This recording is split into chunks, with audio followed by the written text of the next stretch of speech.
October 2021, Gloucestershire, England. Matthew Borman was on a work conference call when his neighbor walked across the front lawn and stabbed him 27 times. His children were a few feet away. His wife ran out and tried to save him. She was stabbed in the thigh for it. The night before it happened, the man who killed him had called the police and told them exactly what he was going to do. Matthew Borman was never warned. That is the story we are telling today. And by the time we reach the end of it, I promise you, the murder itself will not be the most disturbing part. Let me tell you about the street where Matthew Borman built his life. Gloucestershire is not the kind of place that makes headlines. It sits in the southwest of England, a county of market towns and rolling countryside, and the kind of quiet residential communities that exist in every country in the world, where people move to raise families and slow down and put distance between themselves and the noise of city life. Streets like Matthew's exist everywhere. You probably live near one. You might live on one.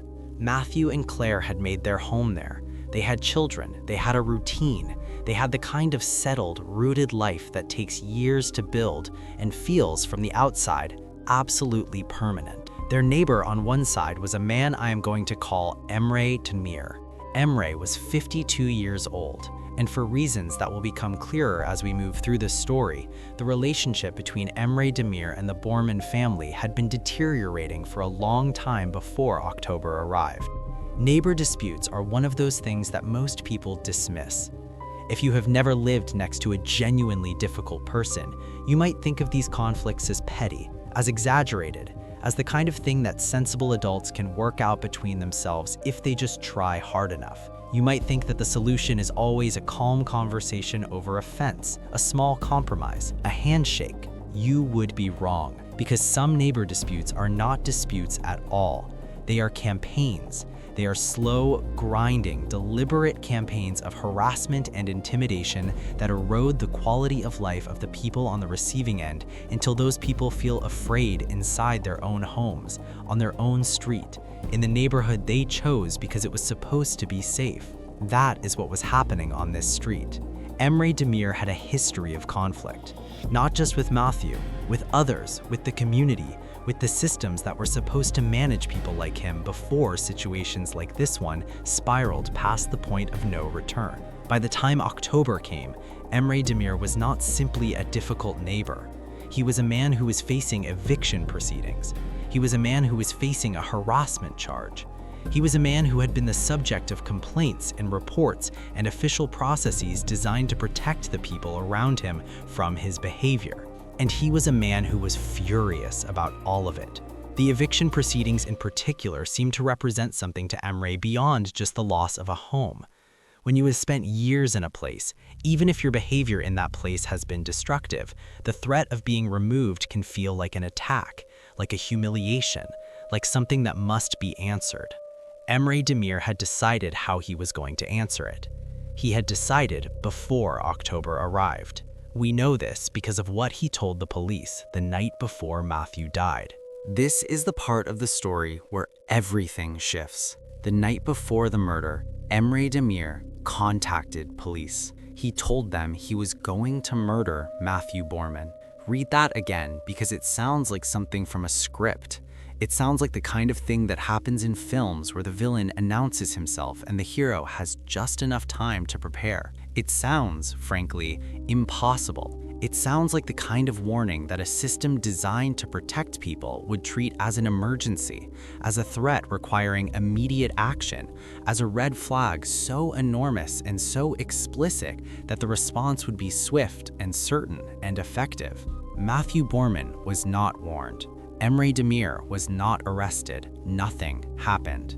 The next afternoon, Matthew was on a work conference call on his front lawn in Gloucestershire, and the man who had announced his intention to kill him the night before walked across the grass toward him with a knife. I want you to sit with that for a moment, because what happened next was not a sudden explosion of rage.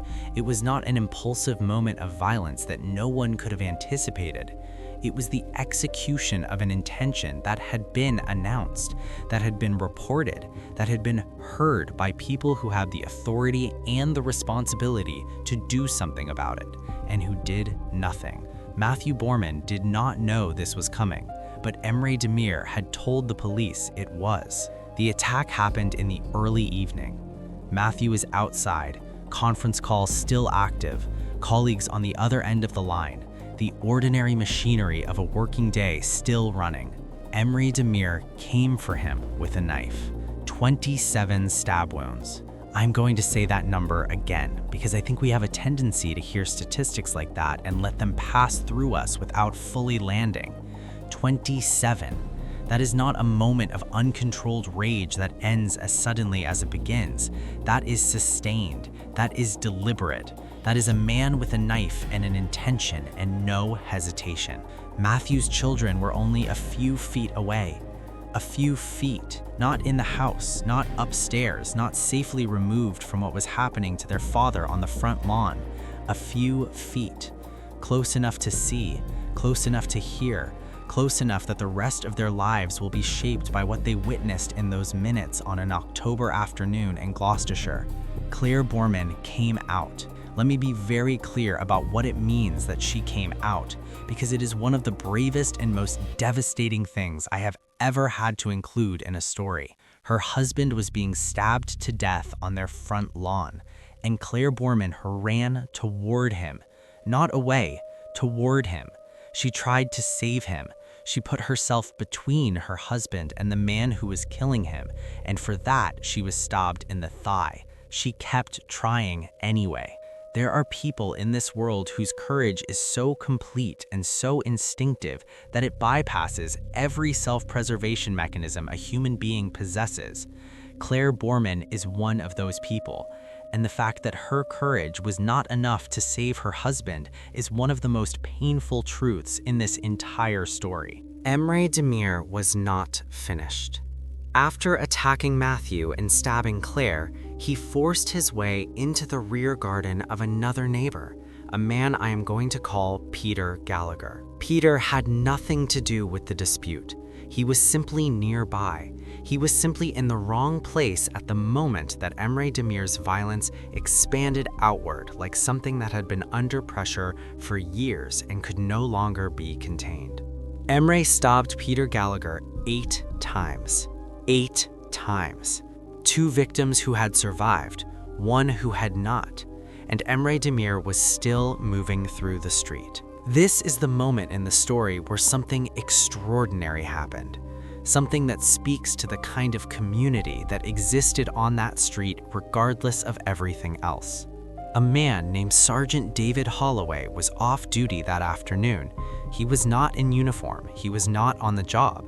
He was simply a police officer living his life in the same neighborhood where Matthew Borman had just been murdered. When Sergeant Holloway understood what was happening, he did not wait. He chased Emre Demir through the street. He had no weapon. He picked up a piece of wood and he used it.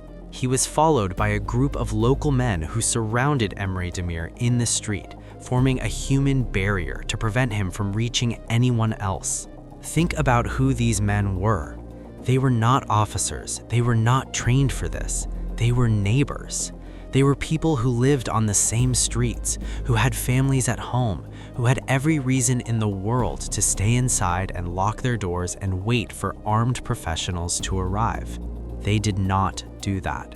They stood in the street between a man with a knife and everyone else on that road, and they held that line until it was over.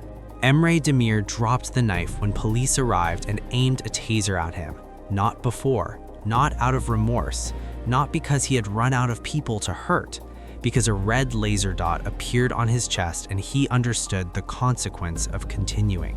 What he said next should be heard by every person who has ever wondered whether killers feel guilt.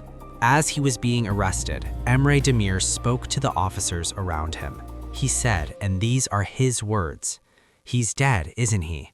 I warned you. I warned them I was going to murder him."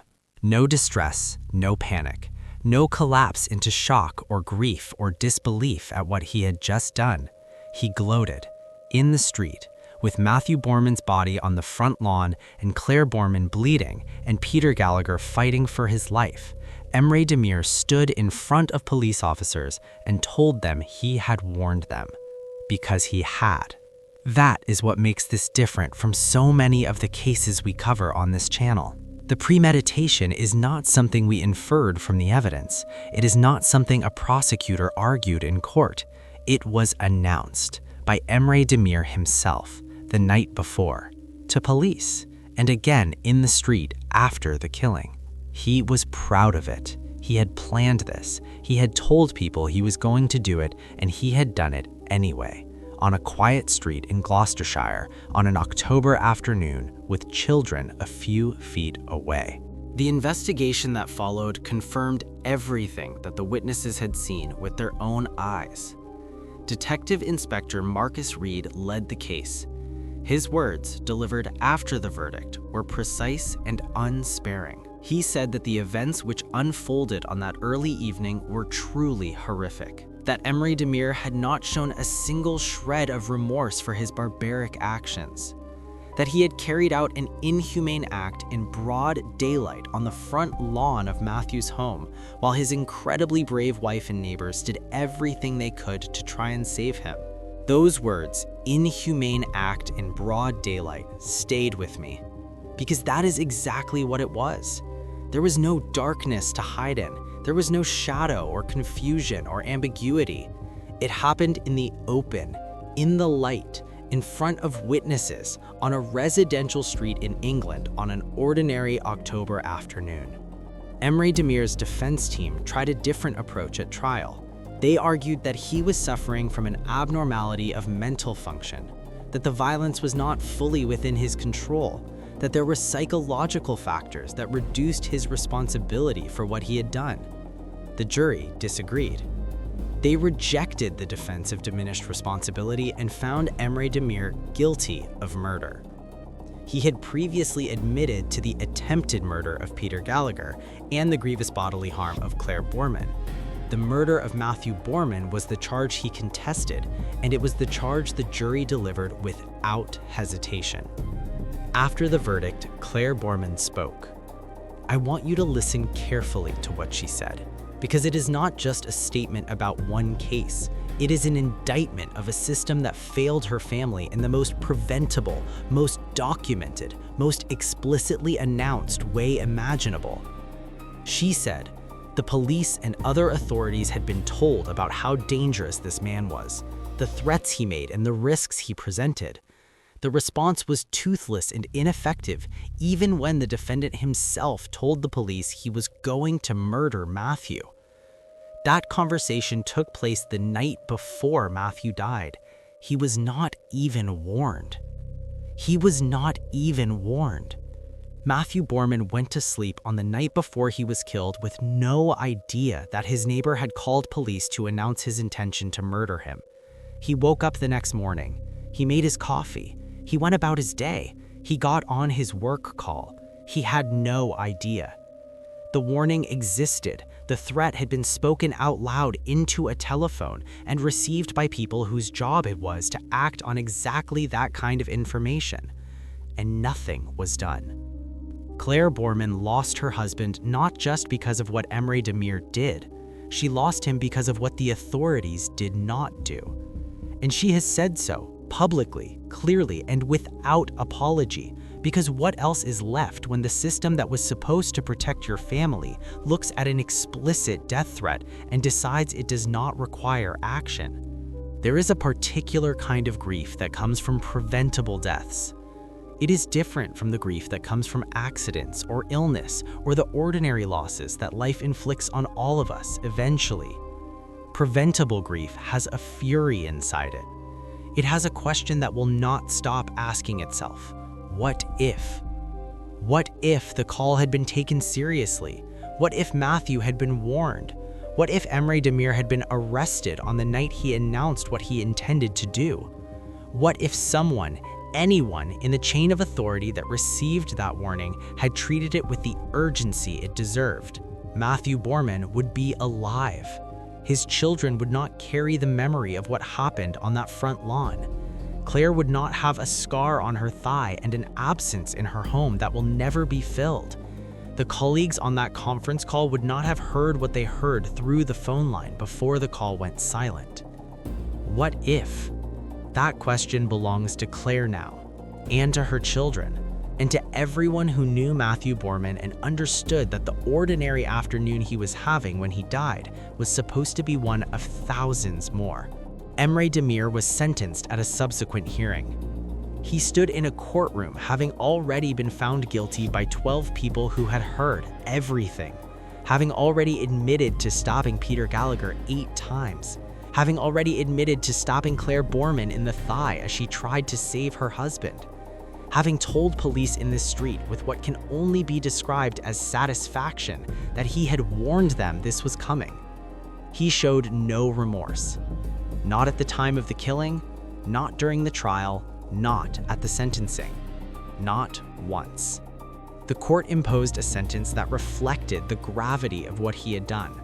A mandatory life sentence for murder, with the additional convictions for attempted murder and grievous bodily harm sitting alongside it, like the permanent record of a man who had decided deliberately and in advance to end a life, and did exactly that.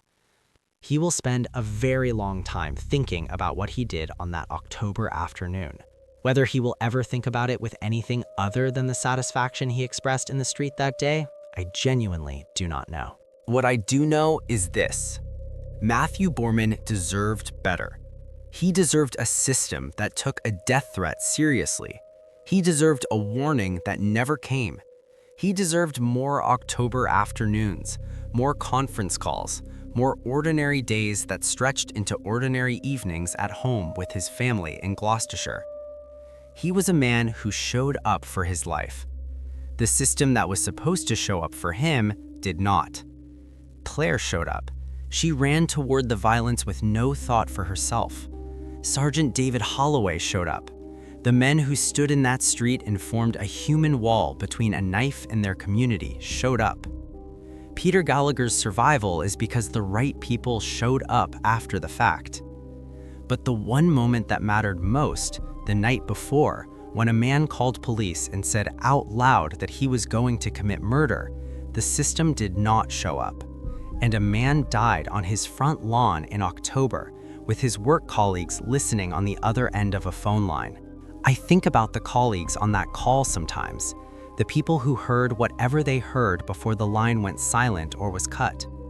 I think about what that afternoon looked like from their end, the ordinary beginning of a call, the ordinary voice of someone they worked with, and then something they have never been able to unhear. Some things cannot be undone. Some losses cannot be recovered from. Some failures are so complete and so consequential that the word failure does not come close to capturing what they are. This is one of them. Matthew Borman's name deserves to be remembered, not as a statistic, not as a case number, not as an example in a policy discussion about how authorities handle threats. As a man, as a husband, as a father whose children were a few feet away when they lost him, as someone whose ordinary Tuesday afternoon was the last ordinary afternoon he ever had. Remember him. If this story has affected you the way it has affected me, I want to hear from you in the comments below. Tell me what you think about how authorities respond to explicit threats. Tell me about Matthew. Tell me what you think justice looks like in a case like this. This community matters, and your voice in these conversations matters. If you are new here, please subscribe and hit the notification bell so you never miss a story from Next Door Crime. If this video moved you, share it. Not for the numbers, because Matthew Borman's story deserves to be heard by as many people as possible. We will see you in the next one.